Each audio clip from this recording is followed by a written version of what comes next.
Eran algunos de los criminales más temidos de Estados Unidos, la mafia de Nueva York. Despiadados, vengativos, jactanciosos, pero fueron sus propias palabras, registradas en grabaciones, las que acabaron con ellos. Las escuchas telefónicas contaron la historia.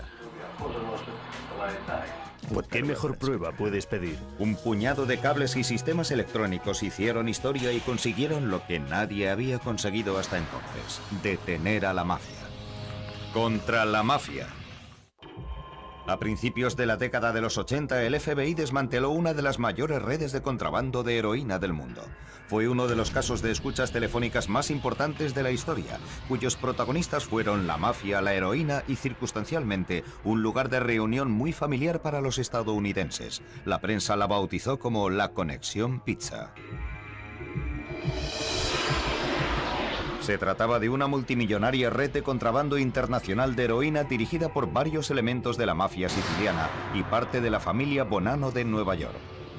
Una familia que operaba en un sombrío mundo de secretos y silencio.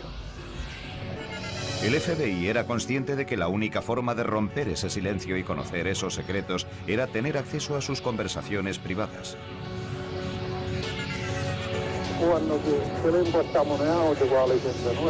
Los federales tejieron una red de escuchas telefónicas que cruzó Nueva York, se extendió por todo el país y llegó incluso a América del Sur y Europa. Fue en el caso de la Conexión Pizza donde se hizo un uso más intensivo de las escuchas telefónicas en los 25 años que llevaba en el FBI. De hecho, fue un caso que llevaba preparándose más de un siglo. Las escuchas telefónicas se remontan a los albores de las comunicaciones modernas. La tecnología para realizar escuchas telefónicas se remonta a la Guerra de Secesión. Fue entonces cuando la gente empezó a interceptar telegramas. A medida que fue evolucionando la tecnología, también evolucionó la forma en que la ley utilizó ese sistema. Pronto empezaron a intervenirse los teléfonos. Eliot Ness llegó a escuchar a los contrabandistas de licor durante la prohibición. En aquellos días lo que hacían era subirse a los postes de teléfonos y pinchar directamente en el cable. Un sistema muy primitivo. Extendían un cable hasta el lugar donde estaban ellos y transcribían las conversaciones. En aquellos tiempos, el FBI utilizaba la electrónica para escuchar a personas sospechosas de ser comunistas o individuos que pudieran representar una amenaza potencial para la seguridad del país. Su director, Edgar Hoover, no consideraba que la mafia entrara dentro de esa categoría. Pero cuando Robert Kennedy fue nombrado fiscal general, pidió al FBI que fuera más agresivo a la hora de investigar el crimen organizado. Para ello, los agentes del FBI colocaron micrófonos ilegales en los lugares de reunión de la mafia. El gobierno empezó a escuchar a la mafia. No había una ley que regulara las escuchas telefónicas, pero eso no les impidió seguir recogiendo algunas conversaciones que nos sirvieron para conocer mucho mejor cómo funcionaba esa cosa llamada la Cosa Nostra. Francamente, la información recogida por aquellos micrófonos ilegales fue de gran ayuda para nosotros. Demostró la existencia de una organización que estaba bastante bien estructurada. Tenía a sus líderes repartidos por todo el país y estaba involucrada en todo tipo de actividades ilegales. Pero aunque ahora el FBI conocía mejor a la mafia y sabía cómo operaba, sus agentes no podían hacer gran cosa. Las leyes que teníamos que acatar los agentes del FBI exigían que una persona tuviera que cruzar la frontera de un estado para cometer un delito. Por eso, la única forma que teníamos de demostrar que se había cometido un delito era utilizar la ley de viajes interestatales. La solución fue una ley diseñada para partirle el espinazo a la mafia, la ley contra organizaciones corruptas y negocios ilícitos conocida como Ley Rico. Esa ley permitió al FBI y al Departamento de Justicia utilizar nuevas herramientas para luchar contra el crimen organizado. Esa ley hizo que resultara ilegal dirigir una empresa corrupta, tal y como podría ser una familia criminal organizada. Antes de que se aprobara la ley Rico habíamos detenido a cientos y cientos de criminales organizados, pero nunca hicimos daño a la organización. Nunca dañamos los cimientos de la organización, pero la ley Rico nos suministró las herramientas necesarias siempre y cuando tuviéramos pruebas para llevar ante el juez a esos criminales. Para conseguir esas pruebas, el FBI tuvo que servirse de las escuchas telefónicas que fueron legalizadas por medio de una ley federal en 1968. Era la única forma de reunir pruebas contra la mafia, puesto que en aquellos días los miembros de esa organización siempre se negaban a declarar. Los miembros de la mafia jamás declaraban contra los suyos. Solíamos llevarles ante el gran jurado casi cada semana. Siempre se amparaban en la quinta enmienda y no conseguíamos sacarles nada. Eran tipos duros. Seguían la omertá, el código de silencio, y quienes cooperaban sufrían unas represalias muy duras. Por eso las escuchas telefónicas se convirtieron en la mejor herramienta para reunir pruebas sobre la comisión de un crimen y presentarlas ante el juez. Por su propia naturaleza, la mafia era un blanco perfecto para utilizar las escuchas telefónicas. Era una organización muy jerarquizada. Había un jefe y luego estaban los capitanes, los consejeros y los soldados. Los soldados no hacían nada sin la aprobación del jefe, por eso, si colocabas un micrófono en el lugar adecuado, podías enterarte de las actividades de toda una familia de la Cosa Nostra. Fueron necesarios varios años antes de que los agentes de campo y sus supervisores fueran conscientes del verdadero potencial de la ley RICO y de lo que podían descubrir por medio de las escuchas telefónicas. Estas no tardaron en convertirse en una de las armas más eficaces del arsenal del FBI.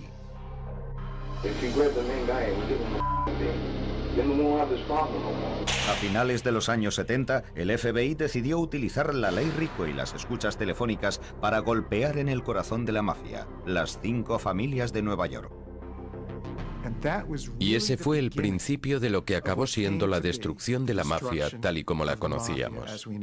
Todo empezó cuando el FBI decidió ir a por los Bonanno. En 1979, el cabeza de la familia, Carmine Galante, fue abatido a tiros en un restaurante de Brooklyn. 2 de los sospechosos del asesinato eran 2 emigrantes sicilianos recién llegados al país que Galante había traído a Estados Unidos para trabajar con él. Nosotros pensábamos que Carmine Galante estaba intentando regenerar la vieja forma de hacer las cosas. Los sicilianos recién llegados tenían una ventaja significativa sobre los mafiosos americanos. No tenían antecedentes y no se hacían notar, no permitían que ningún extraño se infiltrara en su núcleo o se acercara a ellos a menos que le conocieran bien. Tenían aspecto de ser unas personas honradas y trabajadoras. Eran hombres de negocios, eran propietarios de pastelerías, panaderías, pizzerías y empresas de construcción. A principios de 1980, 2 agentes del FBI, Carmine Russo y Charlie Rooney, recibieron la orden de investigar esta nueva facción de la familia Bonanno, liderada por un capo llamado Salvatore Catalano. Para infiltrarse en el grupo, los agentes tenían que conocer de qué hablaban. Pero antes de poder instalar los micrófonos, los agentes necesitaban establecer una causa probable. Tenían que convencer al juez de que sabían quiénes eran aquellos hombres y qué era lo que podían estar haciendo. Lo que la mayoría de la gente ignora es que para poder intervenir un teléfono no basta con llamar a un juez y hablar con él 5 minutos. Tienes que redactar una declaración de entre 50 y 200 páginas en la que quedan establecidas las actividades que has observado. Los confidentes han dicho esto, otras fuentes han dicho esto otro. En este caso, conseguir esa información significaba recorrer las calles. Pasamos mucho tiempo en la calle identificando a gente y realizando servicios de vigilancia. Cada vez que identificábamos a una persona nueva o una nueva localización, volvíamos a casa para analizar la información que teníamos. Y eso nos ayudó a empezar a hacernos una idea de lo que estaba pasando. También usaron una tecnología básica conocida como registrador telefónico, un dispositivo que registra los números que está marcando una persona en el teléfono. Generalmente era el primer paso para conseguir que el juez aprobara la intervención del teléfono. Lo utilizábamos como un análisis para ver las conexiones que tenían, a quienes llamaban, con quienes se reunían y naturalmente luego les vigilábamos. También utilizaban información recogida en teléfonos públicos que con frecuencia tardaban meses en reunir, pero en este caso el trabajo mereció la pena. Habíamos vigilado de cerca a Sal Catalano y a alguno de sus socios, y sabíamos que cada vez que él o uno de los suyos tenía que hacer una llamada iba a Queens Boulevard para llamar desde un teléfono público. Y cuando analizamos las llamadas realizadas desde el teléfono público, quedó claro que llamaban a traficantes de heroína de Nueva York o llamaban a Sicilia. En el otoño de 1980, los agentes empezaron a hacerse una idea de la magnitud de esa operación de heroína. Había otro agente en la comisaría de New Rochelle que, sin que nosotros lo supiéramos, estaba investigando una operación de blanqueo de dinero en la que estaban involucradas otras personas y por casualidad su investigación le condujo hasta nosotros, porque era nuestra gente quien estaba intentando blanquear el dinero a través de las Bahamas, Suiza y otros lugares. Ingresaban 250 o 500 mil dólares cada vez y esos ingresos se realizaban casi cada semana. Eso significaba que la facción siciliana estaba ingresando millones de dólares, lo que a su vez indicaba que estaban traficando con grandes cantidades de narcóticos. Estaba claro que se trataba de una gran operación, pero no descubrirían lo gigantesca que era hasta que intervinieran los teléfonos y sacaran a la luz la conexión pizza. Sí, se discurre de 180 dólares, 175, según 190 se ha robado puro. En marzo de 1983, más de 3 años después de que el FBI empezara a investigar a la facción siciliana de la familia mafiosa Bonanno, Russo y Rooney recibieron permiso para intervenir el primer teléfono. Intervenir una línea telefónica no representaba ningún reto tecnológico. Se limitaron a subirse a un poste telefónico y a pinchar la línea. Lo más complicado fue conseguir la autorización necesaria. Solo consiguieron permiso para intervenir un teléfono, el de Giuseppe Ganci, un soldado del capo Salvatore Catalano. La orden solo era válida durante 30 días y al principio las conversaciones que escucharon los investigadores no prometían gran cosa. El primer mes fue tremendamente difícil porque las conversaciones eran muy crípticas. Pero entonces recibieron una información vital por parte de la Agencia Antidroga de Estados Unidos que estaba siguiendo a un sospechoso llamado Benny Sito. Sito había llegado a un acuerdo para comprarle heroína a Giuseppe Ganci. Vimos cómo Benny Sito entraba en la casa de Ganci con un paquete bajo el brazo. Estaba dentro un rato y salía con otro paquete bajo el brazo. De ahí inferimos que había llegado con el dinero y había salido con la droga. Gracias a esa información recibieron permiso para mantener el teléfono intervenido más allá de los 30 días originales. La vigilancia aumentó e incluso se empezó a grabar en vídeo a los sospechosos. 30 días después de intervenir el primer teléfono y de entregar la primera declaración jurada, empezamos a pinchar otros teléfonos. Y a partir de ahí continuó la intervención de teléfonos. Había un acusado llamado Sal Masurco, que era uno de los principales distribuidores del caso de la conexión pizza.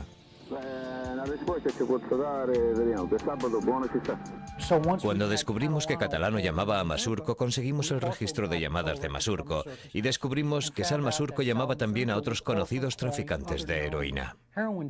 Masurco demostró ser una valiosísima fuente de información. Para mí era básicamente un confidente. En una ocasión, Sal Masurco llamó desde su casa a la pizzería Al Dente y le dijo a uno de los empleados: Vito, hazme un favor, ¿puedes decirme el número de teléfono que aparece en el exterior de la cabina? 5, 6, 5, 6, 1, 1. Entonces yo apunté el número y llamé a mi compañero y le dije: van a llamar a este teléfono público. El juez nos dio la autorización y allí estábamos al día siguiente. Cada vez que intervenían un teléfono, sobre todo un teléfono público, un agente se encargaba de vigilarlo. Teníamos que ver al sospechoso ir al teléfono y ver cómo levantaba el auricular antes de que tuviéramos derecho legal a escuchar la llamada, porque podía ser usted quien utilizara ese teléfono, podría utilizarlo su madre, y nosotros no estábamos autorizados a escuchar esa llamada. Por eso teníamos que vigilar visualmente al sospechoso y al teléfono. Las comunicaciones se desviaban a una unidad de seguimiento y entonces y solo entonces podíamos escuchar la conversación mantenida a través de ese teléfono. A medida que el caso crecía, también creció el número de agentes del FBI destinados a encargarse de las escuchas. En el punto álgido del caso de la conexión pizza, teníamos a más de 100 hombres dedicados a intervenir teléfonos por todo el país. En un servicio de vigilancia suelen trabajar 4 o más agentes por turno. Si tenemos que vigilar a una persona 24 horas al día, necesitaremos 12 agentes para realizar ese trabajo. Y también hay que vigilar durante esas 24 horas el teléfono intervenido, lo que significa que son necesarios otros 3 agentes por cada teléfono intervenido. Y ni siquiera estoy hablando de los registradores telefónicos. Y luego está todo el personal administrativo necesario para apoyar esa labor de vigilancia intensiva.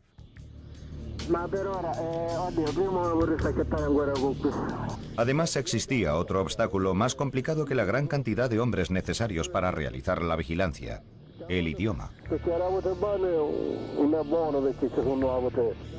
La mayoría de las conversaciones se desarrollaban en italiano siciliano. Es más, utilizaban un italiano siciliano codificado. Necesitábamos emplear intérpretes conocedores del dialecto siciliano que fueran capaces de descifrar el código. Y frecuentemente teníamos que hacerlo inmediatamente. Carmine Russo, uno de los investigadores originales del caso, era él mismo un emigrante siciliano. Y estaba decidido a escuchar él mismo todas las llamadas importantes. Se perdían muchas cosas, y no era culpa de las personas encargadas de las escuchas. Eran incapaces de entender las referencias crípticas que utilizaban. Yo tengo una habilidad especial para eso. Cuando estuve en la oficina del fiscal del estado, me dijeron que tenía orejas de oro. Me encantan las escuchas telefónicas. Creo que tengo una habilidad especial. Un día, Russo escuchó una nueva voz que llamaba de otro país.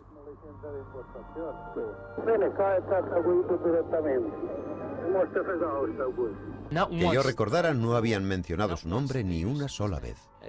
Era una persona ante quien sus interlocutores de Estados Unidos mostraban una deferencia especial. Parecía alguien investido de autoridad, alguien a quien respetaban. Gracias a varias pistas, los agentes descubrieron la identidad de esa misteriosa persona. Supuse que se trataba de Gaetano Badalamenti, el antiguo jefe de los jefes. Era el antiguo jefe de la mafia siciliana y el jefe de la comisión en Palermo. Badalamenti había huido de Sicilia después de una sangrienta lucha por el poder con otra facción en la que había muerto la mayor parte de su familia. Pero seguía teniendo muchos contactos. Seguía siendo un gran jefe de la mafia. En Estados Unidos trabajaba por medio de un sobrino, Pietro Alfano, que tenía un pequeño negocio en Illinois, una pizzería.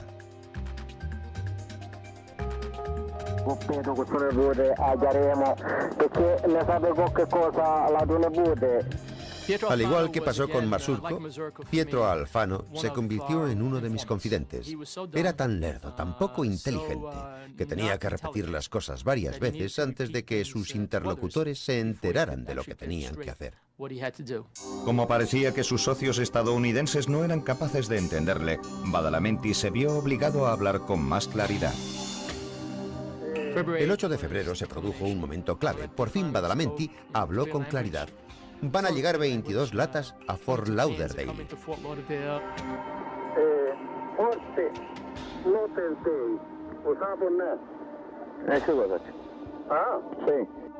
La misma mercancía que es 10% acrílica.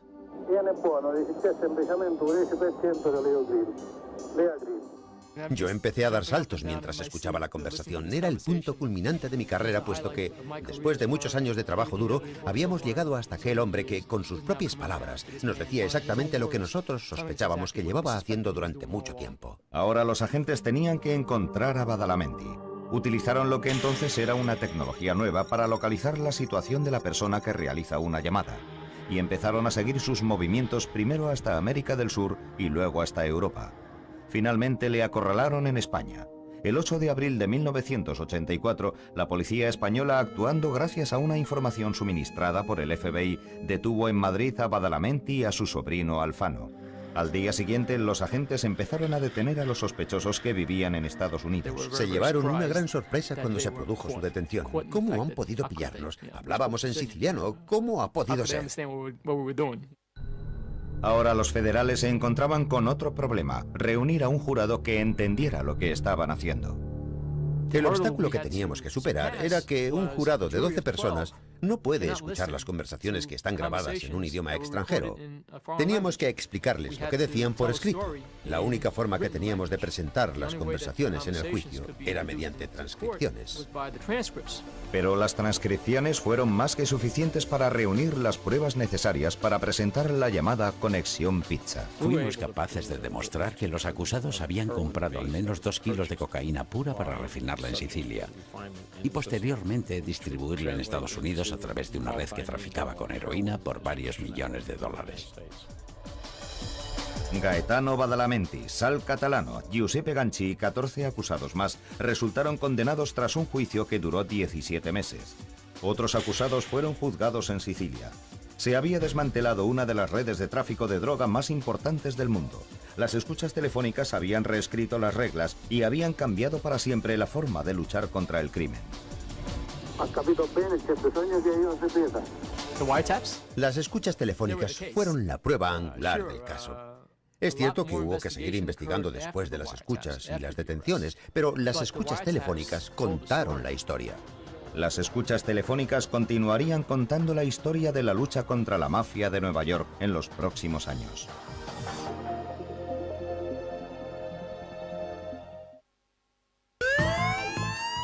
A principios de los años 80, el FBI no luchaba a solas contra la mafia.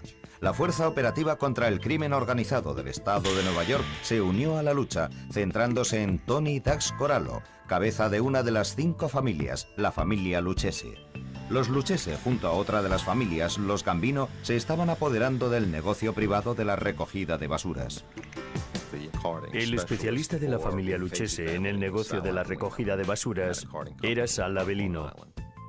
Tenía una empresa de recogida de basuras en Long Island. Además, era el coche de Tony Dax Corallo. Y la posición de chofer era muy importante porque el chofer es algo más que la persona que conduce tu coche, es tu confidente. Por eso, cuando vimos que Avellino era el chofer de Corallo, pensamos que si poníamos un micrófono en su coche, podríamos descubrir muchos secretos acerca de ese negocio y de la familia Lucchese. Por eso recibimos autorización judicial para colocar el micrófono en el coche, en una época en la que se ponían muy pocos micrófonos. Pero el hecho era que resultaba prácticamente imposible conseguir subirse a aquel coche. Lo vigilaba constantemente, lo aparcaba en un aparcamiento privado, no teníamos acceso a él. Hasta que vieron la oportunidad. Avellino pensaba asistir a una boda, lo que significaba que tendría que aparcar su coche en un sitio público. Cuando nos enteramos de que asistiría a una boda, comenzamos a practicar con 3 semanas de antelación. Conseguimos un coche exactamente igual que el Jaguar que conducía Avellino y lo desmontamos para intentar colocar el transmisor, el micrófono, en varios sitios del coche. Finalmente decidimos que el sitio en el que se escuchaba mejor era detrás del salpicadero. Nadie sabía exactamente durante cuánto tiempo tendrían acceso al coche. Ensayaron la operación una y otra vez. Tenían que hacerlo rápido y sin un solo fallo. Las personas encargadas de desmontar y volver a montar el coche practicaron incansablemente. Utilizamos un cronómetro para medir los tiempos. Finalmente, fuimos capaces de realizar toda la operación en menos de 25 minutos. La primera vez tardamos 3 horas. Llegó la noche de la boda y los federales tuvieron otro golpe de suerte. Estaba lloviendo. Estamos sentados vigilando. El aparcacoches coge el coche y lo lleva al aparcamiento. Y lo aparca allí, lejos de los demás coches. Perfecto. Por suerte para nosotros lo aparcó lejos del restaurante. Era un aparcamiento enorme. El hecho de que estuviera lloviendo nos resultó de gran ayuda porque no había nadie. Pero por otra parte corríamos el peligro de introducir agua en el interior del coche y revelar así nuestra presencia. Así que cubrimos el coche con plásticos por dentro y por fuera. Desmontamos el salpicadero, instalamos el micrófono. Estaba conectado con la batería. Luego lo dejamos todo como estaba y esperamos a que se produjera la primera transmisión. Es posible que ese haya sido el micrófono más productivo. Avellino y Corallo se pasaban el viaje hablando de los negocios de la mafia. Y además no hablaban de cualquier negocio. Llegaron a hablar abiertamente acerca de asesinar a algunos rivales que vendían droga.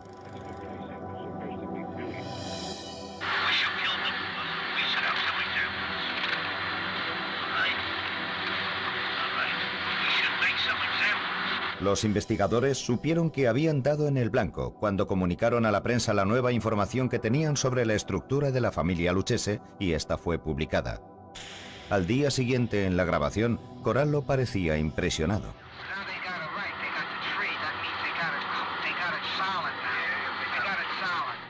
¿Qué mejor prueba puedes pedir?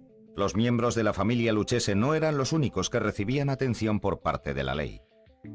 Nuestros agentes trabajaban mucho en la calle, haciendo trabajos de vigilancia, reuniendo información y analizándola, por si había que pedir permiso para intervenir los teléfonos de las familias en distintas localizaciones. Empezaron a ser necesarios agentes capaces de intervenir teléfonos y colocar micrófonos. Necesitábamos agentes especializados, desde mecánicos, carpinteros y trabajadores manuales a un doctor en biofísica molecular.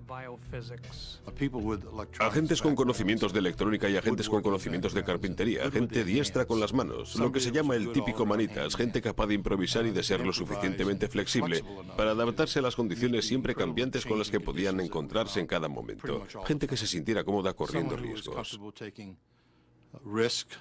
Agentes sin miedo a ser pillados con las manos en la masa y a perder posiblemente la vida en el intento. Nunca valoraremos lo suficiente la heroicidad y el valor de algunos de esos técnicos y de las cosas que tuvieron que hacer. Imagínese lo que significa adentrarse en plena noche o a primeras horas de la madrugada en lo que sin duda podemos calificar como territorio enemigo hostil. Porque aunque lo que hacían era totalmente legal y contaban con autorización judicial, a fin de cuentas su trabajo consistía en aprovechar el amparo de la noche para entrar reptando en propiedades ajenas. Estos agentes entraban en casas o clubes sociales con un equipo de apoyo que les esperaba fuera por si alguien intentaba detenerles.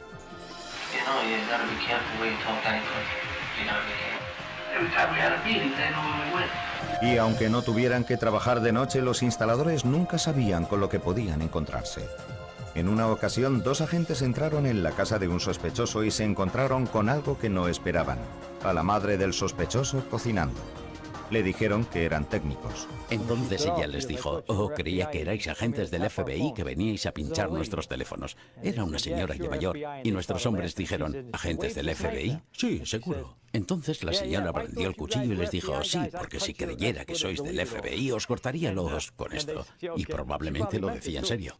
Tras entrar en una casa y colocar un micrófono, siempre corrían el riesgo de que posteriormente alguien se diera cuenta de que habían estado allí. Después de que está todo instalado, tienes que esperar a que los sospechosos vuelvan a ese lugar. Puede que la madre de uno de esos sospechosos se levante en plena noche para ir al servicio, mire por la ventana y vea algo fuera que le parezca sospechoso. Y puede que eso les asuste tanto que no vuelvan por ahí. Por eso las posibilidades de éxito son siempre muy pequeñas. A pesar de todos los obstáculos, los agentes técnicos del FBI solían tener generalmente éxito. Había un tipo llamado el gordo Tony Salerno que era un elemento muy importante en el mundo del crimen organizado, y conseguimos instalar un micrófono en su club social de Harlem Este. Unos días más tarde le escuchamos a él y a otras personas hablar de cargarse al líder del sindicato de transportistas de Estados Unidos. Ese fue un día en el que nos sentimos muy contentos por haber instalado un micrófono de forma satisfactoria. Pero el FBI tenía otro blanco en mente: la familia mafiosa de Nueva York más importante y poderosa del momento, los Gambino.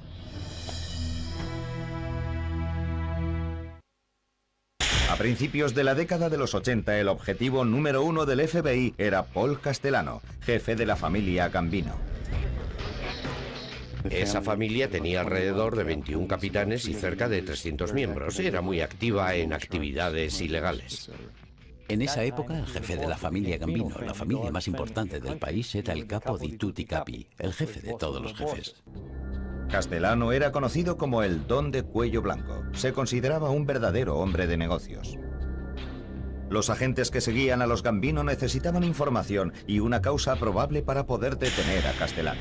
Y encontraron una fuente ideal: un soldado de uno de los miembros más prominentes de la familia Gambino, John Gotti.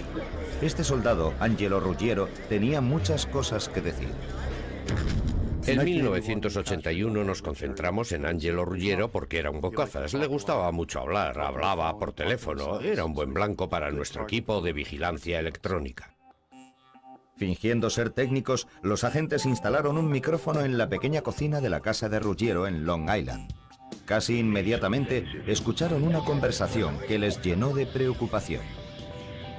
Angelo llevó a un hombre a su casa y se pasaron el día limpiándola buscando los micrófonos, lo que nos puso muy nerviosos. Pero el limpiador no consiguió encontrar los micrófonos del FBI.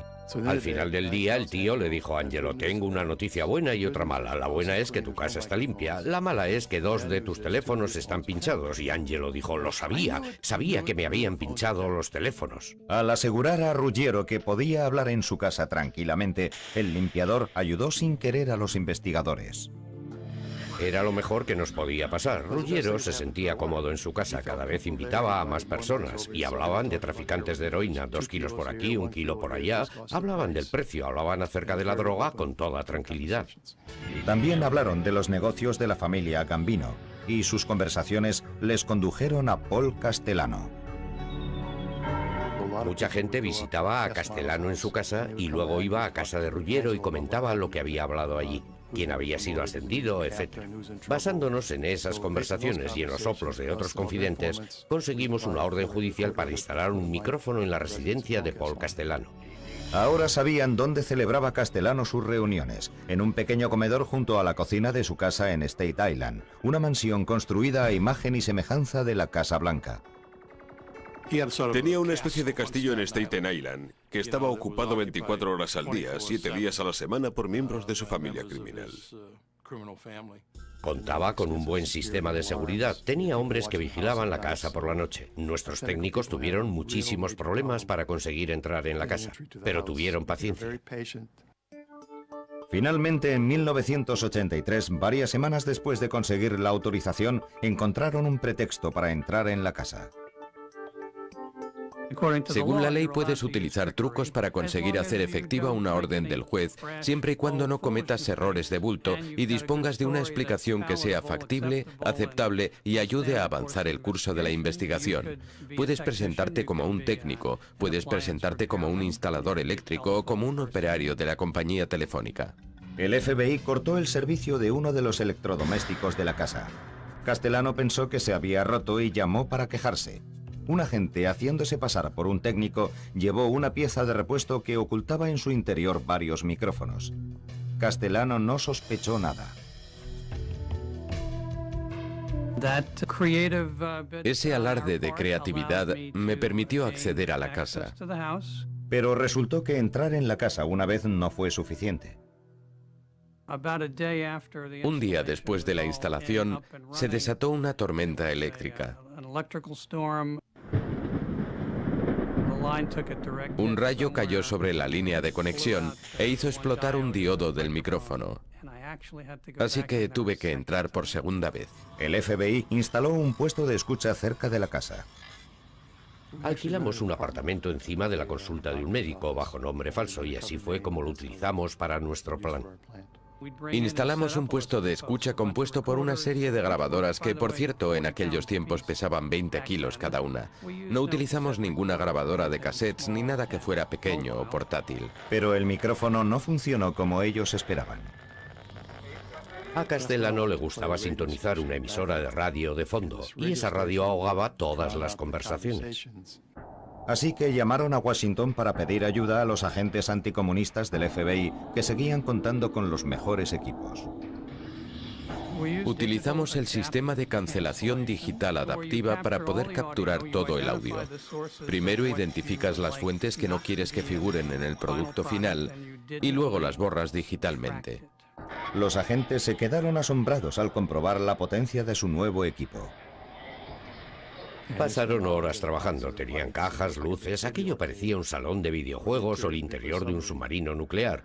Y nunca olvidaré como cuando estábamos escuchando la retransmisión del partido de béisbol de los Yankees. Entonces aquellos tíos empiezan a jugar con sus chismes. Y de pronto la voz de Risuto empieza a debilitarse más y más hasta que empezamos a oír a una mujer diciéndole algo a Castellano. Era su doncella, Gloria, preguntándole si quería algo. Y él le dijo que sí. No podíamos creerlo. A partir de aquel momento empezamos a oír todas las conversaciones de la casa de Paul Castellano. El micrófono funcionó durante algún tiempo hasta que ocurrió algo sorprendente. Por algún motivo dejaron de hablar allí, lo que significaba que habían encontrado el micrófono o tenían alguna información. El caso es que se callaron y ya no hablaron más. Pero los investigadores habían tenido tiempo de reunir una información muy útil. Reunimos una gran cantidad de datos que, puestos en contexto, nos sirvieron para conocer sus actividades criminales. Había llegado el momento de contrastar el material recogido a través del micrófono de Castellano con otros teléfonos intervenidos y formular las acusaciones contra toda la comisión, el cuerpo rector de la mafia en Estados Unidos. Teníamos miles de transcripciones sacadas de teléfonos intervenidos y micrófonos, de todas las familias.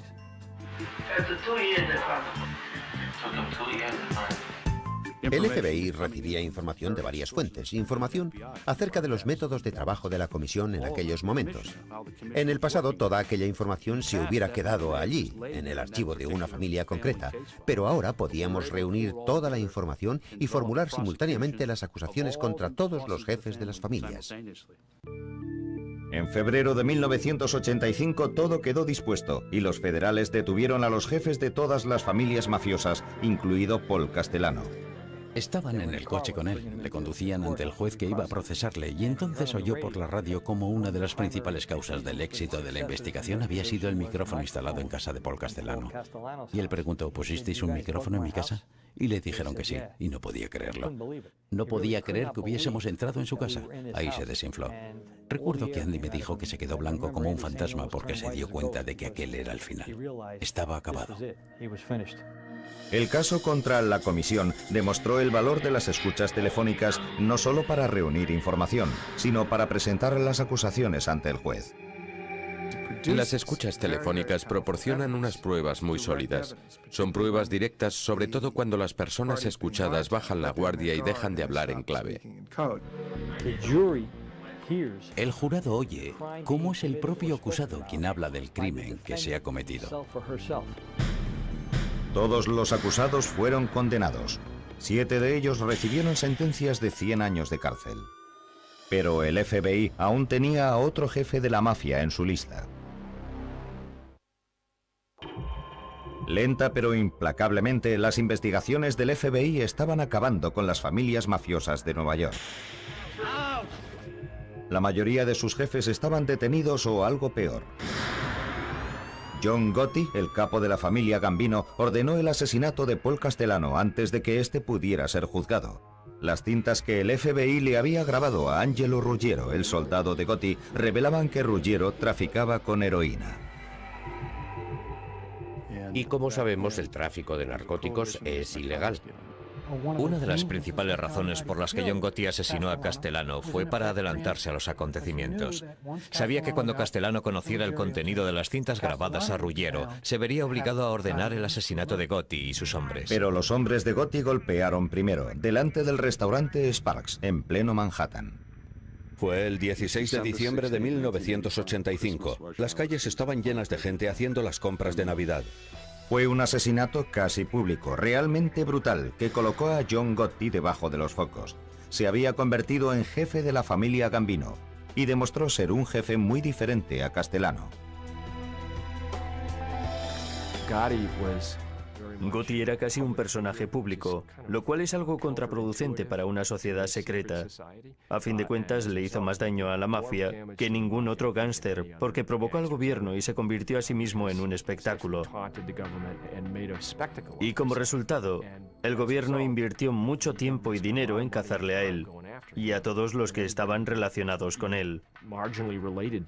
Los investigadores se decidieron a ir a por Gotti. El FBI decidió que teníamos que detenerle, y podría decirse que fuimos todos a por él. Pero antes teníamos que encontrar un lugar en el que pudiéramos interceptar sus conversaciones. Era él quien tenía que hablar. Era el jefe. Todo jefe necesita un lugar en el que dar órdenes a sus subordinados. Es como dirigir una pequeña empresa. El presidente tiene que tener un lugar en el que hablar de negocios. Los investigadores sabían que los capos de Gotti iban a hablar con él en el club social Revenite de la pequeña Italia. A principios de 1988 conseguimos un puesto de vigilancia desde el que podíamos ver el Revenite. Así que instalamos allí a los agentes de vigilancia para poder controlar sus idas y venidas. Además de la vigilancia, consiguieron autorización para hacer algo incluso más peligroso: instalar un micrófono en el Revenite. Entraron en el corazón del imperio de Gotti en plena noche y colocaron un micrófono. Nuestros técnicos hicieron un trabajo formidable al conseguir entrar en ese club. Había una habitación en la parte trasera en la que Gotti se sentaba y daba órdenes, y pensamos que aquel era el mejor lugar para captar sus conversaciones. Pero el micrófono no funcionó demasiado bien. El problema a la hora de instalar un micrófono en un club es que es un lugar muy ruidoso. Se oyen todos los ruidos de fondo, además de las conversaciones que de verdad te interesan. Música de radio, ruido de platos, todo ese tipo de sonidos. No conseguíamos captar ninguna conversación interesante. Nuestros técnicos entraron varias veces y colocaron el micrófono debajo de la mesa, encima de la mesa. Sonido estéreo, cuadrafónico, nada funcionaba. Parte del problema residía en que Gotti conocía los trucos del FBI. No olvidemos que nuestro éxito era ya bien conocido. Se habían publicado artículos sobre nuestros métodos en todos los periódicos. Y Gotti los conocía. Era muy prudente antes de ponerse a hablar en el club. Siempre que quería hablar de algo, salía a dar un paseo. Llamaba a su interlocutor y salían a dar un paseo. Utilizamos todo tipo de métodos para intentar captar esas conversaciones. Si paseas por una calle en la actualidad y vas pensando en cuáles podrían ser los mejores lugares para instalar un micrófono, lo más seguro es que nosotros ya hubiéramos intentado colocar uno en ese lugar. Las probabilidades de captar una conversación tranquila que se supone que solo debe escuchar un par de oídos son casi nulas. La investigación no conducía a ninguna parte, hasta que un confidente les dio una idea. Otro lugar en el que colocar un micrófono. Siempre que Gotti quería hablar con alguien, atravesaba el club y recorría un pequeño pasillo para ir a una habitación del piso de arriba. En aquellos días, el apartamento 10 estaba ocupado por la señora Cirelli, viuda de un miembro ya fallecido de la familia Gambino. En noviembre de 1989, mientras la señora Cirelli estaba fuera debido al fin de semana de Acción de Gracias, los federales entraron en su apartamento e instalaron un micrófono. Y entonces tuvieron un golpe de suerte. El invierno del 89 hizo mucho frío y Gotti se volvió perezoso, por decirlo así, y prefirió no salir a pasar frío a la calle. Así que cada vez que quería mantener una conversación importante, subía al apartamento. Gotti utilizaba el apartamento para reunirse durante 3 meses con sus 2 lugartenientes más cercanos, Frank Locasio y Sammy Gravano. Y el micrófono lo grabó todo. La primera vez que subieron creo que fue Locasio quien encendió la radio, lo cual anulaba la conversación. Gotti dijo, eso hace demasiado ruido, apaga la radio. Además, John Gotti es sordo de un oído, así que sus lugartenientes tenían que hablar alto para que el jefe de la familia Gambino no sintiera vergüenza. Todas las conversaciones tenían relación con asesinatos y la forma de llevar la familia Gambino. Y utilizaban palabras tan claras de entender como esta conversación. Habló acerca de varios asesinatos ordenados por él y se refirió a sí mismo como jefe de la familia Gambino.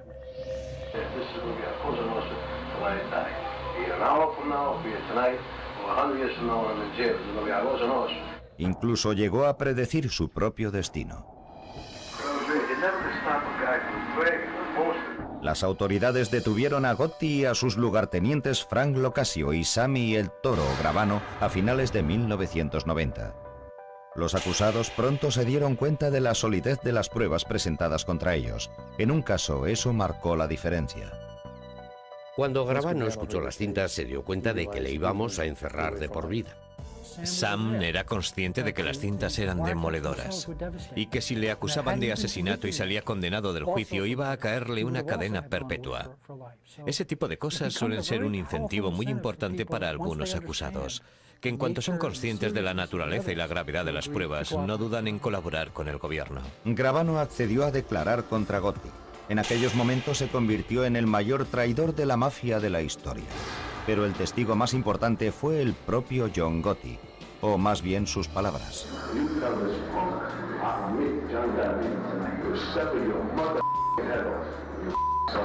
Estoy convencido de que John Gotti resultó condenado por sus propias palabras. Las pruebas eran tan sólidas que cuando el jurado se retiró solo tardó 2 horas y media en llegar a una decisión. Gotti fue condenado a cadena perpetua y no salió de la cárcel hasta su muerte en el año 2002. Gotti provocó la caída de la familia Gambino, la familia más poderosa del país, mucho antes de lo que hubiera caído de haber sido otro el jefe de la familia. Ese es su legado. Para el FBI, el caso significó el fin de la mayor serie de condenas sucesivas de mafiosos de la historia. En la década de los 80 se hizo más para acabar con el crimen organizado de lo que se había hecho hasta entonces, e incluso después. Pero no fue la última vez que se utilizaron escuchas telefónicas contra la mafia. A pesar de las detenciones del pasado, los miembros de la mafia continuaron siendo grabados mientras planeaban sus crímenes o alardeaban de ellos. Esa gente se pasa el tiempo hablando de lo listos que son. Nunca se cansan de hablar de sus hazañas una y otra vez. Y vuelven a grabarles una y otra vez. Algunos decían, en cuanto detengáis a un grupo de mafiosos y les pongáis las cintas en las que han quedado grabadas sus conversaciones telefónicas, jamás volverán a utilizar un teléfono. Pues bien, ¿sabes qué? Siempre utilizan el teléfono. Tienen que comunicarse. Y mientras los mafiosos se comuniquen, el FBI y los cuerpos de seguridad del Estado estarán escuchando.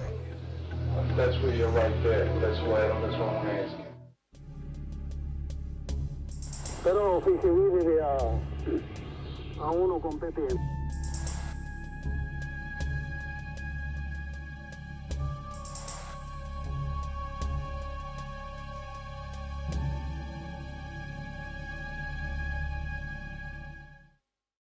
Organizados, pero nunca hicimos daño a la organización. Nunca dañamos los cimientos de la organización, pero la ley RICO nos suministró las herramientas necesarias siempre y cuando tuviéramos pruebas para llevar ante el juez a esos criminales. Para conseguir esas pruebas, el FBI tuvo que servirse de las escuchas telefónicas que fueron legalizadas por medio de una ley federal en 1968. Era la única forma de reunir pruebas contra la mafia, puesto que en aquellos días los miembros de esa organización siempre se negaban a declarar.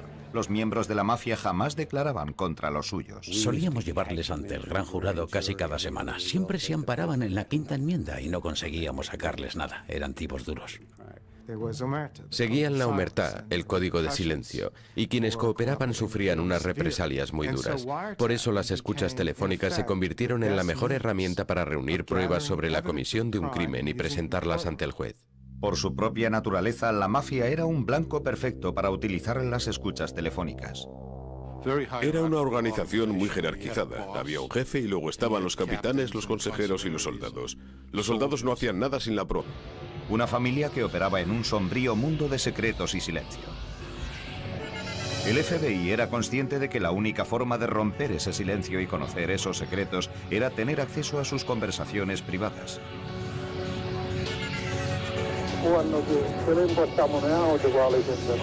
Los federales tejieron una red de escuchas telefónicas que cruzó Nueva York, se extendió por todo el país y llegó incluso a América del Sur y Europa. Fue en el caso de la conexión Pizza, donde se hizo un uso más intensivo de las escuchas telefónicas en los 25 años que llevaba en el FBI. De hecho, fue un caso que llevaba preparándose más de un siglo. Las escuchas telefónicas se remontan a los albores de las comunicaciones modernas. La tecnología para realizar escuchas telefónicas se remonta a la Guerra de Secesión. Fue entonces cuando la gente empezó a interceptar telegramas. A medida que fue evolucionando la tecnología, también evolucionó la forma en que la ley utilizó ese sistema. Pronto empezaron a intervenirse los teléfonos. Elliot Ness llegó a escuchar a los contrabandistas de licor durante la prohibición.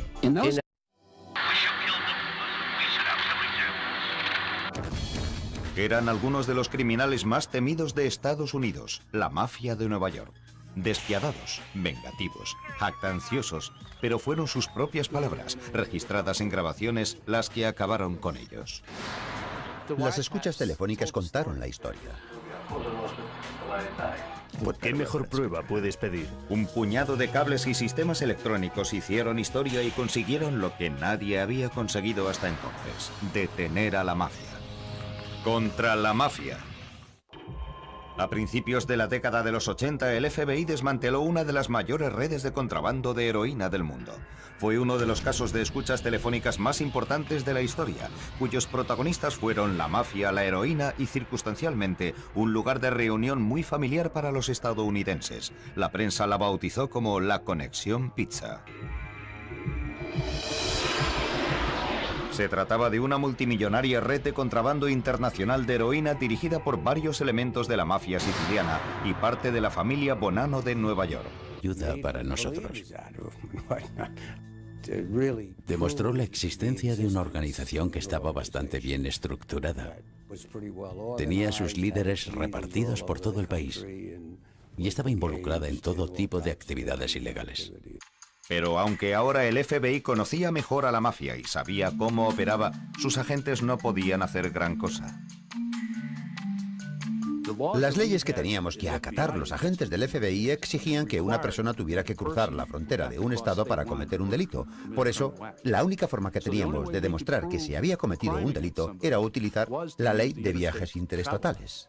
La solución fue una ley diseñada para partirle el espinazo a la mafia, la ley contra organizaciones corruptas y negocios ilícitos conocida como Ley Rico. Esa ley permitió al FBI y al Departamento de Justicia utilizar nuevas herramientas para luchar contra el crimen organizado. Esa ley hizo que resultara ilegal dirigir una empresa corrupta, tal y como podría ser una familia criminal organizada. Antes de que se aprobara la ley Rico habíamos detenido a cientos y cientos de En criminales. aquellos días lo que hacían era subirse a los postes de teléfonos y pinchar directamente en el cable. Un sistema muy primitivo. Extendían un cable hasta el lugar donde estaban ellos y transcribían las conversaciones. En aquellos tiempos el FBI utilizaba la electrónica para escuchar a personas sospechosas de ser comunistas o individuos que pudieran representar una amenaza potencial para la seguridad del país. Su director, Edgar Hoover, no consideraba que la mafia entrara dentro de esa categoría. Pero cuando Robert Kennedy fue nombrado fiscal general, pidió al FBI que fuera más agresivo a la hora de investigar el crimen organizado. Para ello, los agentes del FBI colocaron micrófonos ilegales en los lugares de reunión de la mafia. El gobierno empezó a escuchar a la mafia. No había una ley que regulara las escuchas telefónicas, pero eso no les impidió seguir recogiendo algunas conversaciones que nos sirvieron para conocer mucho mejor cómo funcionaba esa cosa llamada la Cosa Nostra. Francamente, la información recogida por aquellos micrófonos ilegales fue de gran... Nadie sabía exactamente durante cuánto tiempo tendrían acceso al coche. Ensayaron la operación una y otra vez. Tenían que hacerlo rápido y sin un solo fallo. Las personas encargadas de desmontar y volver a montar el coche practicaron incansablemente. Utilizamos un cronómetro para medir los tiempos. Finalmente, fuimos capaces de realizar toda la operación en menos de 25 minutos. La primera vez tardamos 3 horas. Llegó la noche de la boda y los federales tuvieron otro golpe de suerte. Estaba lloviendo. Estamos sentados vigilando. El aparcacoches coge el coche y lo lleva al aparcamiento. Y lo aparca allí, lejos de los demás coches. Perfecto. Por suerte para nosotros lo aparcó lejos del restaurante. Era un aparcamiento enorme. El hecho de que estuviera lloviendo nos resultó de gran ayuda porque no había nadie. Pero por otra parte corríamos el peligro de introducir agua en el interior del coche y revelar así nuestra presencia. Así que cubrimos el coche con plásticos por dentro y por fuera. Desmontamos el salpicadero, instalamos el micrófono. Estaba conectado con la batería, luego lo dejamos todo como estaba y esperamos a que se produjera la primera transmisión. Es posible que ese haya sido el micrófono más productivo. Avelino y Corallo se pasaban el viaje hablando de los negocios de la mafia. Y además no hablaban de cualquier negocio. Llegaron a hablar abiertamente acerca de asesinar a algunos rivales que vendían droga.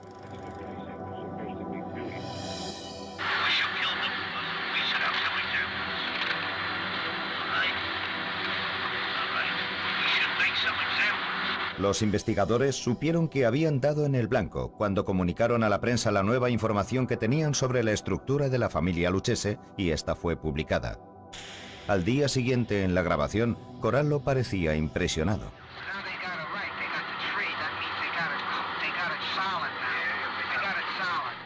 ¿Qué mejor prueba puedes pedir? Los miembros de la familia Lucchese no eran los únicos que recibían atención por parte de la ley. Nuestros agentes trabajaban mucho en la calle, haciendo trabajos de vigilancia, reuniendo información y analizándola, por si había que pedir permiso para intervenir los teléfonos de las familias en distintas localizaciones. Empezaron a ser necesarios agentes capaces de intervenir teléfonos y colocar micrófonos. Necesitábamos agentes especializados, desde mecánicos, carpinteros y trabajadores manuales a un doctor en biofísica molecular. Agentes con conocimientos de electrónica y agentes con conocimientos de carpintería, gente diestra con las manos, lo que se llama el típico manitas, gente capaz de improvisar y de ser lo suficientemente flexible para adaptarse a las condiciones siempre cambiantes con las que podían encontrarse en cada momento. Gente que se sintiera cómoda corriendo riesgos. Agentes Sims del dialecto siciliano que fueran capaces de descifrar el código. Y frecuentemente teníamos que hacerlo inmediatamente. Carmine Russo, uno de los investigadores originales del caso, era él mismo un emigrante siciliano. Y estaba decidido a escuchar él mismo todas las llamadas importantes. Se perdían muchas cosas, y no era culpa de las personas encargadas de las escuchas. Eran incapaces de entender las referencias crípticas que utilizaban. Yo tengo una habilidad especial para eso. Cuando estuve en la oficina del fiscal del Estado, me dijeron que tenía orejas de oro. Me encantan las escuchas telefónicas. Creo que tengo una habilidad especial. Un día, Russo escuchó una nueva voz que llamaba de otro país.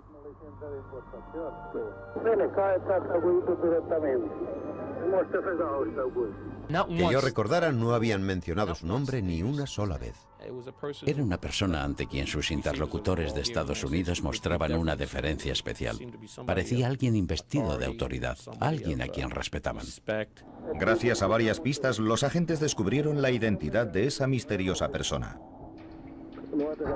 Supuse que se trataba de Gaetano Badalamenti, el antiguo jefe de los jefes.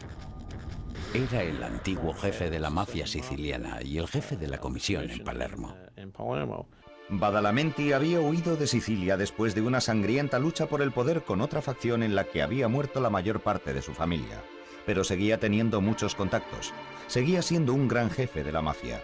En Estados Unidos trabajaba por medio de un sobrino, Pietro Alfano, que tenía un pequeño negocio en Illinois, una pizzería.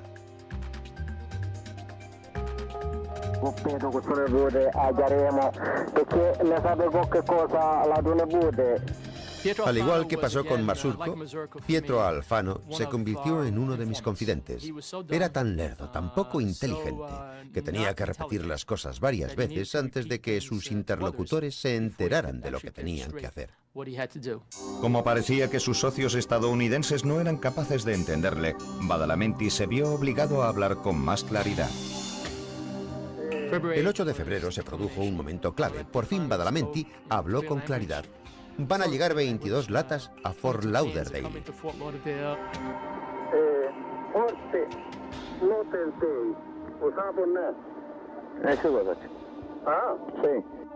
La misma mercancía que es 10% acrílica.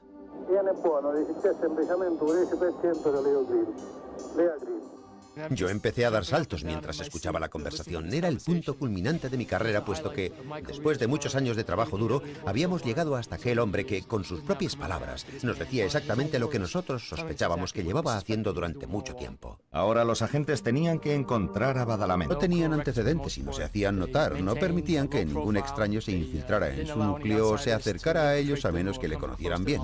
Tenían aspecto de ser unas personas honradas y trabajadoras. Eran hombres de negocios. Eran propietarios de pastelerías, panaderías, pizzerías y empresas de construcción. A principios de 1980, dos agentes del FBI, Carmine Russo y Charlie Rooney, recibieron la orden de investigar esta nueva facción de la familia Bonanno, liderada por un capo llamado Salvatore Catalano. Para infiltrarse en el grupo, los agentes tenían que conocer de qué hablaban. Pero antes de poder instalar los micrófonos, los agentes necesitaban establecer una causa probable. Tenían que convencer al juez de que sabían quiénes eran aquellos hombres y qué era lo que podían estar haciendo. Lo que la mayoría de la gente ignora es que para poder intervenir un teléfono no basta con llamar a un juez y hablar con él 5 minutos. Tienes que redactar una declaración de entre 50 y 200 páginas en la que quedan establecidas las actividades que has observado. Los confidentes han dicho esto, otras fuentes han dicho esto otro. En este caso, conseguir esa información significaba recorrer las calles. Pasamos mucho tiempo en la calle identificando a gente y realizando servicios de vigilancia. Cada vez que identificábamos a una persona nueva o una nueva localización, volvíamos a casa para analizar la información que teníamos. Y eso nos ayudó a empezar a hacernos una idea de lo que estaba pasando. También usaron una tecnología básica conocida como registrador telefónico, un dispositivo que registra los números que está marcando una persona en el teléfono. Generalmente era el primer paso para conseguir que el juez aprobara la intervención del teléfono. Lo utilizábamos como un análisis para ver las conexiones que tenían, a quienes llamaban, con quienes se reunían, y naturalmente luego les vigilábamos. También utilizaban información recogida en teléfonos públicos que con frecuencia tardaban meses en reunir, pero en este caso el trabajo mereció la pena. Habíamos vigilado de cerca a Sal Catalano y a alguno de sus socios, y sabíamos que cada vez que él o uno de los suyos tenía que hacer una llamada iba a Queens Boulevard para llamar desde un teléfono público. Y cuando analizamos las llamadas realizadas desde el teléfono público, quedó claro que llamaban a traficantes de heroína de Nueva York o llamaban a Sicilia. En el otoño de 1980, los agentes empezaron a hacerse una idea de la magnitud de esa operación de heroína. Había otro agente en la comisaría de New Rochelle que, sin que nosotros lo supiéramos, estaba investigando una operación de blanqueo de dinero en la que estaban involucradas otras personas y, por casualidad, su investigación le condujo hasta nosotros, porque era nuestra agente quien estaba intentando blanquear el dinero a través de las Bahamas, Suiza y otros lugares. Ingresaban 250 o 500 mil dólares cada vez, y esos ingresos se realizaban casi cada semana. Y nunca olvidaré como cuando estábamos escuchando la retransmisión del partido de béisbol de los Yankees. Entonces aquellos tíos empiezan a jugar con sus chismes. Y de pronto la voz de Risuto empieza a debilitarse más y más hasta que empezamos a oír a una mujer diciéndole algo a Castellano. Era su doncella, Gloria, preguntándole si quería algo. Y él le dijo que sí. No podíamos creerlo. A partir de aquel momento empezamos a oír todas las conversaciones de la casa de Paul Castellano. El micrófono funcionó durante algún tiempo, hasta que ocurrió algo sorprendente. Por algún motivo dejaron de hablar allí, lo que significaba que habían encontrado el micrófono o tenían alguna información. El caso es que se callaron y ya no hablaron más. Pero los investigadores habían tenido tiempo de reunir una información muy útil. Reunimos una gran cantidad de datos que, puestos en contexto, nos sirvieron para conocer sus actividades criminales. Había llegado el momento de contrastar el material recogido a través del micrófono de Castellano con otros teléfonos intervenidos y formular las acusaciones contra toda la comisión, el cuerpo rector de la mafia en Estados Unidos. Teníamos miles de transcripciones sacadas de teléfonos intervenidos y micrófonos, de todas las familias.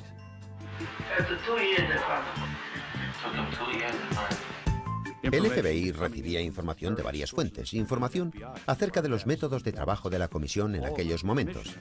En el pasado, toda aquella información se hubiera quedado allí, en el archivo de una familia concreta, pero ahora podíamos reunir toda la información y formular simultáneamente las acusaciones contra todos los jefes de las familias.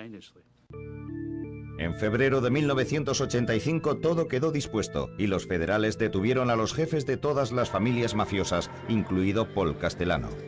Estaban en el coche con él, le conducían ante el juez que iba a procesarle y entonces oyó por la radio cómo una de las principales causas del éxito de la investigación había sido el micrófono instalado en casa de Paul Castellano. Y él preguntó, ¿pusisteis un micrófono en mi casa? Y le dijeron que sí, y no podía creerlo. No podía creer que hubiésemos entrado en su casa. Ahí se desinfló. Recuerdo que Andy me dijo que se quedó blanco como un fantasma porque se dio cuenta de que aquel era el final. Estaba acabado. El caso contra la comisión demostró el valor de las escuchas telefónicas no solo para reunir información, sino para presentar las acusaciones ante el juez. Las escuchas telefónicas proporcionan unas pruebas muy sólidas. Son pruebas directas, sobre todo cuando las personas escuchadas bajan la guardia y dejan de hablar en clave. El jurado oye cómo es el propio acusado quien habla del crimen que se ha cometido. Todos los acusados fueron condenados. 7 de ellos recibieron... El FBI decidió que teníamos que detenerle, y podría decirse que fuimos todos a por él, pero antes teníamos que encontrar un lugar en el que pudiéramos interceptar sus conversaciones. Era él quien tenía que hablar, era el jefe. Todo jefe necesita un lugar en el que dar órdenes a sus subordinados. Es como dirigir una pequeña empresa. El presidente tiene que tener un lugar en el que hablar de negocios. Los investigadores sabían que los capos de Gotti iban a hablar con él en el club social Revenite de la pequeña Italia. A principios de 1988 conseguimos un puesto de vigilancia desde el que podíamos ver el Revenite. Así que instalamos allí a los agentes de vigilancia para poder controlar sus idas y venidas. Además de la vigilancia, consiguieron autorización para hacer algo incluso más peligroso: instalar un micrófono en el Revenite. Entraron en el corazón del imperio de Gotti en plena noche y colocaron un micrófono. Nuestros técnicos hicieron un trabajo formidable al conseguir entrar en ese club. Había una habitación en la parte trasera en la que Gotti se sentaba y daba órdenes, y pensamos que aquel era el mejor lugar para captar sus conversaciones. Pero el micrófono no funcionó demasiado bien. El problema a la hora de instalar un micrófono en un club es que es un lugar muy ruidoso. Se oyen todos los ruidos de fondo, además de las conversaciones que de verdad te interesan. Música de radio, ruido de platos, todo ese tipo de sonidos. No conseguíamos captar ninguna conversación interesante. Nuestros técnicos entraron varias veces y colocaron el micrófono debajo de la mesa, encima de la mesa. Sonido estéreo, cuadrafónico, nada funcionaba. Parte del problema residía en que Gotti conocía los trucos del FBI. No olvidemos que nuestro éxito era ya bien conocido. Se habían publicado artículos sobre nuestros métodos en todos los periódicos, y Gotti los conocía. Era muy prudente antes de ponerse a hablar en el club. Siempre que quería hablar de algo, salía a dar un paseo. Llamaba a su interlocutor y salían a dar un paseo. Utilizamos todo tipo de métodos para intentar captar esas conversaciones. Si paseas por una calle en la actualidad y vas pensando en cuáles podrían ser los mejores lugares para instalar un micrófono, lo más seguro es que nosotros ya hubiéramos intentado colocar uno en ese lugar. Las probabilidades de captar una conversación tranquila que se supone que solo debe escuchar un par de oídos son casi nulas. La investigación no conducía a ninguna parte, hasta que un confidente les dio una idea: otro lugar en el que colocar un micrófono. Siempre que Gotti quería hablar con alguien, atravesaba el club y recorría un pequeño pasillo para ir a una habitación del piso de arriba. En aquellos días, el apartamento 10 estaba ocupado por la señora Cirelli, viuda de un miembro ya fallecido de la familia Gambino. En noviembre de 1989, mientras la señora Cirelli estaba fuera debido al fin de semana de Acción de Gracias, los federales entraron en su apartamento e instalaron un micrófono. Y entonces tuvieron un golpe de suerte. El invierno del 89 hizo mucho frío. Quería mantener una conversación importante, subía al apartamento. Gotti utilizaba el apartamento para reunirse durante 3 meses con sus 2 lugartenientes más cercanos, Frank Locasio y Sammy Gravano. Y el micrófono lo grabó todo. La primera vez que subieron creo que fue Locasio quien encendió la radio, lo cual anulaba la conversación. Gotti dijo: eso hace demasiado ruido, apaga la radio. Además, John Gotti es sordo de un oído, así que sus lugartenientes tenían que hablar alto para que el jefe de la familia Gambino no sintiera vergüenza. Todas las conversaciones tenían relación con asesinatos y la forma de llevar la familia Gambino. Y utilizaban palabras tan claras de entender como esta conversación. Habló acerca de varios asesinatos ordenados por él y se refirió a sí mismo como jefe de la familia Gambino.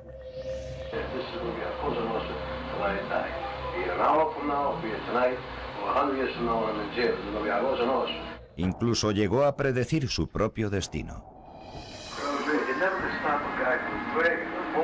Las autoridades detuvieron a Gotti y a sus lugartenientes Frank Locasio y Sammy el Toro Gravano a finales de 1990.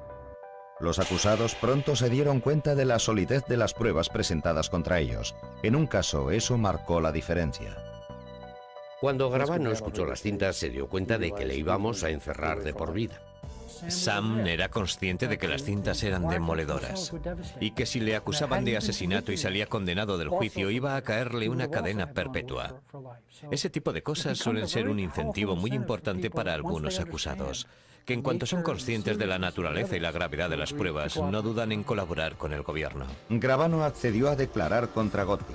En aquellos momentos se convirtió en el mayor traidor de la mafia de la historia.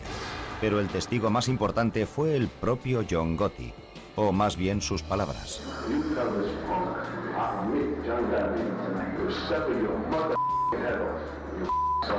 Estoy convencido de que John Gotti resultó condenado por sus propias palabras.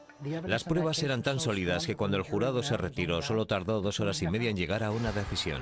Gotti fue condenado a cadena perpetua y no salió de la cárcel hasta su muerte en el año 2002. Gotti provocó la caída de la familia Gambino, la familia más poderosa del país, mucho antes de lo que hubiera caído de haber sido otro el jefe de la familia. Ese es su legado. Para el FBI, el caso significó el fin de la mayor serie de condenas sucesivas de mafiosos de la historia. En la década de los 80 se hizo más para acabar con el crimen organizado de lo que se había hecho hasta entonces, e incluso después. Pero no fue la última vez que se utilizaron escuchas telefónicas contra la mafia. Nunca valoraremos lo suficiente la heroicidad y el valor de algunos de esos técnicos y de las cosas que tuvieron que hacer. Imagínese lo que significa adentrarse en plena noche o a primeras horas de la madrugada en lo que sin duda podemos calificar como territorio enemigo hostil. Porque aunque lo que hacían era totalmente legal y contaban con autorización judicial, a fin de cuentas su trabajo consistía en aprovechar el amparo de la noche para entrar reptando en propiedades ajenas. Estos agentes entraban en casas o clubes sociales con un equipo de apoyo que les esperaba fuera por si alguien intentaba detenerles.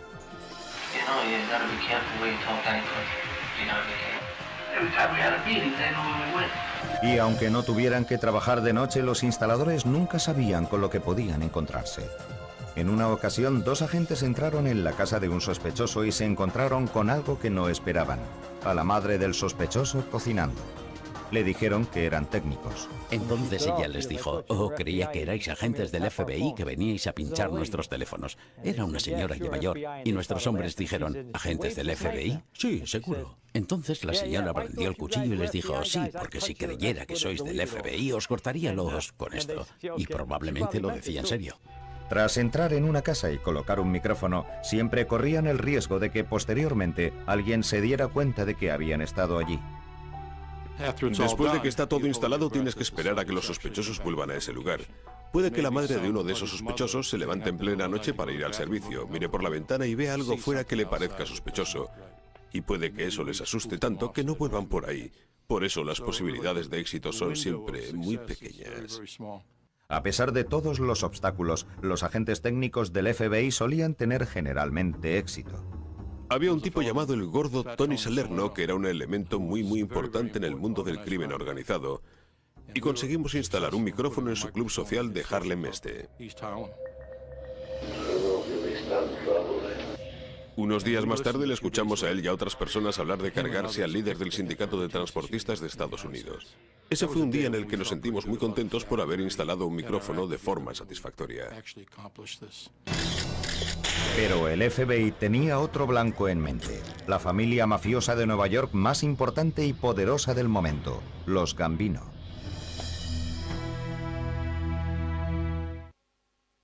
A principios de la década de los 80, el objetivo número 1 del FBI era Paul Castellano, jefe de la familia Gambino. Esa familia tenía alrededor de 21 capitanes y cerca de 300 miembros. Era muy activa en actividades ilegales. En esa época, el jefe de la familia Gambino, la familia más importante del país, era el capo di tutti capi, el jefe de todos los jefes.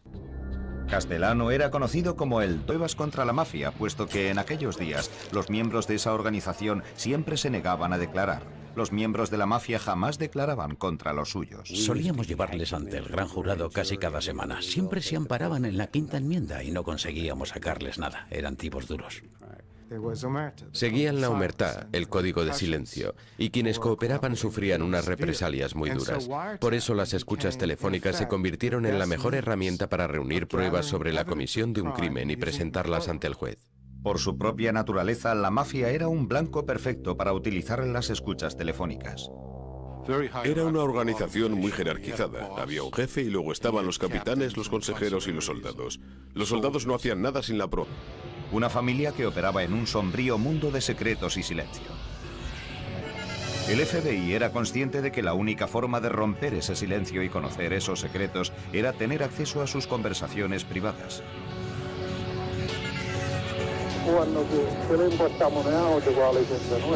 Los federales tejieron una red de escuchas telefónicas que cruzó Nueva York, se extendió por todo el país y llegó incluso a América del Sur y Europa. Fue en el caso de la conexión Pizza donde se hizo un uso más intensivo de las escuchas telefónicas en los 25 años que llevaba en el FBI. De hecho, fue un caso que llevaba preparándose más de un siglo.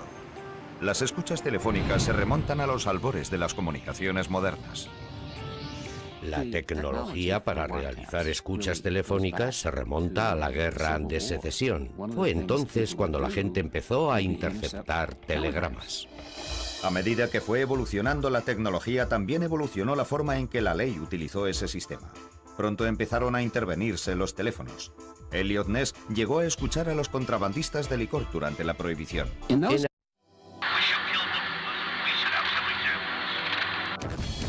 Eran algunos de los criminales más temidos de Estados Unidos, la mafia de Nueva York.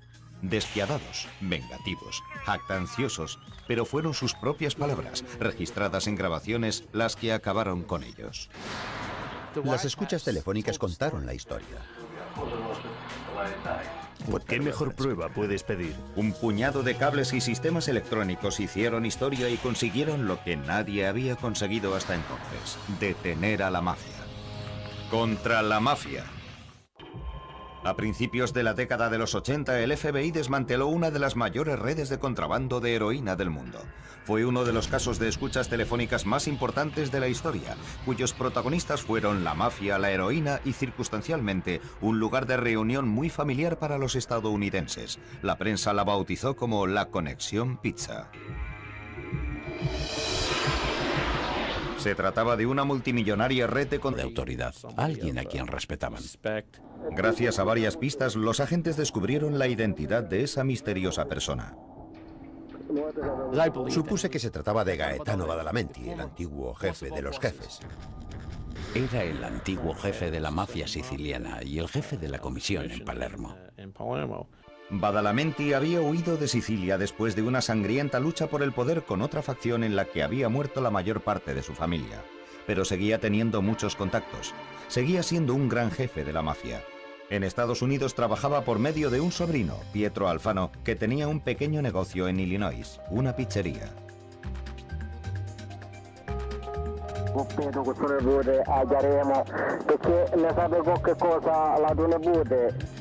Al igual que pasó con Mazurko, Pietro Alfano se convirtió en uno de mis confidentes. Era tan lerdo, tan poco inteligente, que tenía que repetir las cosas varias veces antes de que sus interlocutores se enteraran de lo que tenían que hacer. Como parecía que sus socios estadounidenses no eran capaces de entenderle, Badalamenti se vio obligado a hablar con más claridad. El 8 de febrero se produjo un momento clave. Por fin Badalamenti habló con claridad. Van a llegar 22 latas a Fort Lauderdale.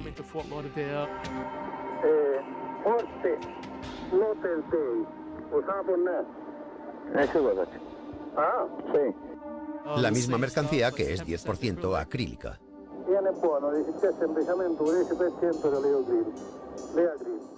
Yo empecé a dar saltos mientras escuchaba la conversación. Era el punto culminante de mi carrera, puesto que, después de muchos años de trabajo duro, habíamos llegado hasta aquel hombre que, con sus propias palabras, nos decía exactamente lo que nosotros sospechábamos que llevaba haciendo durante mucho tiempo. Ahora los agentes tenían que encontrar a Badalamenti. Utilizaron lo que entonces era una tecnología nueva para localizar la situación de la persona que realiza una llamada. Y empezaron a seguir sus movimientos primero hasta América del Sur y luego hasta Europa. Finalmente le acorralaron en España. El 8 de abril de 1984, la policía española, actuando gracias a una información suministrada por el FBI, detuvo en Madrid a Badalamenti y a su sobrino Alfano. Al día siguiente, los agentes empezaron a detener a los sospechosos que vivían en Estados Unidos. Se llevaron una gran sorpresa cuando se produjo su detención. ¿Cómo han podido pillarnos? Hablábamos en siciliano. ¿Cómo ha podido ser? Ahora los federales se encontraban con otro problema: reunir a un jurado que entendiera lo que estaban haciendo. El obstáculo que teníamos que superar era que un jurado de 12 personas no puede escuchar las conversaciones que están grabadas en un idioma extranjero. Teníamos que explicarles lo que decían por escrito. La única forma que teníamos de presentar las conversaciones en el juicio era mediante transcripciones. Pero las transcripciones La familia tenía alrededor de 21 capitanes y cerca de 300 miembros. Era muy activa en actividades ilegales. En esa época, el jefe de la familia Gambino, la familia más importante del país, era el capo di tutti capi, el jefe de todos los jefes. Castellano era conocido como el Don de Cuello Blanco. Se consideraba un verdadero hombre de negocios. Los agentes que seguían a los Gambino necesitaban información y una causa probable para poder detener a Castellano. Y encontraron una fuente ideal, un soldado de uno de los miembros más prominentes de la familia Gambino, John Gotti. Este soldado, Angelo Ruggiero, tenía muchas cosas que decir. En 1981 nos concentramos en Angelo Ruggiero porque era un bocazas. Le gustaba mucho hablar, hablaba por teléfono. Era un buen blanco para nuestro equipo de vigilancia electrónica. Fingiendo ser técnicos, los agentes instalaron un micrófono en la pequeña cocina de la casa de Ruggiero en Long Island. Casi inmediatamente escucharon una conversación que les llenó de preocupación. Angelo llevó a un hombre a su casa y se pasaron el día limpiándola buscando los micrófonos, lo que nos puso muy nerviosos. Pero el limpiador no consiguió encontrar los micrófonos del FBI. Al final del día, el tío le dijo a Angelo: tengo una noticia buena y otra mala. La buena es que tu casa está limpia. La mala es que 2 de tus teléfonos están pinchados. Y Angelo dijo: lo sabía. Sabía que me habían pinchado los teléfonos. Al asegurar a Ruggiero que podía hablar en su casa tranquilamente, el limpiador ayudó sin querer a los investigadores. Era lo mejor que nos podía pasar. Ruggiero se sentía cómodo en su casa, cada vez invitaba a más personas y hablaban de traficantes de heroína, 2 kilos por aquí, 1 kilo por allá. Hablaban del precio, hablaban acerca de la droga con toda tranquilidad. También hablaron de los negocios de la familia Gambino y sus conversaciones les condujeron a Paul Castellano. Mucha gente visitaba a Castellano en su casa y luego iba a casa de Ruggiero y comentaba lo que había hablado allí, quién había sido ascendido, etc. Basándonos en esas conversaciones y en los soplos de otros confidentes, conseguimos una orden judicial para instalar un micrófono en la residencia de Paul Castellano. Ahora sabían dónde celebraba Castellano sus reuniones, en un pequeño comedor junto a la cocina de su casa en State Island, una mansión construida a imagen y semejanza de la Casa Blanca. Tenía una especie de castillo en Staten Island, que estaba ocupado 24 horas al día, 7 días a la semana por miembros de su familia criminal. Contaba con un buen sistema de seguridad. Tenía hombres que vigilaban la casa por la noche. Nuestros técnicos tuvieron muchísimos problemas para conseguir entrar en la casa, pero tuvieron paciencia. Finalmente, en 1983, varias semanas después de conseguir la autorización, encontraron un pretexto para entrar en la casa. Según la ley, puedes utilizar trucos para... Un rayo cayó sobre la línea de conexión e hizo explotar un diodo del micrófono. Así que tuve que entrar por segunda vez. El FBI instaló un puesto de escucha cerca de la casa. Alquilamos un apartamento encima de la consulta de un médico bajo nombre falso y así fue como lo utilizamos para nuestro plan. Instalamos un puesto de escucha compuesto por una serie de grabadoras que, por cierto, en aquellos tiempos pesaban 20 kilos cada una. No utilizamos ninguna grabadora de cassettes ni nada que fuera pequeño o portátil. Pero el micrófono no funcionó como ellos esperaban. A Castellano le gustaba sintonizar una emisora de radio de fondo y esa radio ahogaba todas las conversaciones. Así que llamaron a Washington para pedir ayuda a los agentes anticomunistas del FBI, que seguían contando con los mejores equipos. Utilizamos el sistema de cancelación digital adaptiva para poder capturar todo el audio. Primero identificas las fuentes que no quieres que figuren en el producto final y luego las borras digitalmente. Los agentes se quedaron asombrados al comprobar la potencia de su nuevo equipo. Pasaron horas trabajando, tenían cajas, luces, aquello parecía un salón de videojuegos o el interior de un submarino nuclear. Y nunca olvidaré como cuando estábamos escuchando la retransmisión del partido de béisbol de los Yankees. Entonces aquellos tíos empiezan a jugar con sus chismes. Y de pronto la voz de Risuto empieza a debilitarse más y más hasta que empezamos a oír a una mujer diciéndole algo a Castellano. Era su doncella, Gloria. preguntándole si quería algo. Y él le dijo que sí. No podíamos creerlo. A partir de aquel momento empezamos a oír todas las conversaciones de la casa de Paul Castellano. El micrófono funcionó durante algún tiempo, hasta que ocurrió algo sorprendente. Por algún motivo dejaron de hablar allí, lo que significaba que habían encontrado el micrófono o tenían alguna información. El caso es que se callaron y ya no hablaron más. Pero los investigadores habían tenido tiempo de reunir una información muy útil. Reunimos una gran cantidad de datos que, puestos en contexto, nos sirvieron para conocer sus actividades criminales. Había llegado el momento de contrastar el material recogido a través del micrófono de Castellano con otros teléfonos intervenidos y formular las acusaciones contra toda la comisión, el cuerpo rector de la mafia en Estados Unidos. Teníamos miles de transcripciones sacadas de teléfonos intervenidos y micrófonos, de todas las familias.